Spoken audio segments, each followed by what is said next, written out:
Mən də ver daha. Acana ver daha mən də. Deyirsən? Nə olar? Acana da. Cikkinə mən də yiyeyim daha. Deyirsən? Ver. Ver. Niyə vermirsən mənə? Sən deyil. Biraz da verməm də mən yiyeyim. Acana. Nə olar? Sən mənə ver yiyeyim, mən sənə yeni alaram.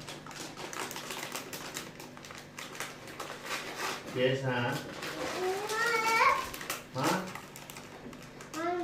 Bilirəm da sən deyil. Bir dənəsini də ver, mən yiyeyim da. Sən sabah yeni alaram. Vermirsən ki?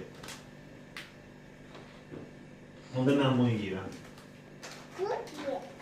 Bunu yiyeyim. Bu çaydan silir də, o duzludur, onu ver mən yiyeyim. Bir dənəsini ver mən yiyeyim. Sayımı çək.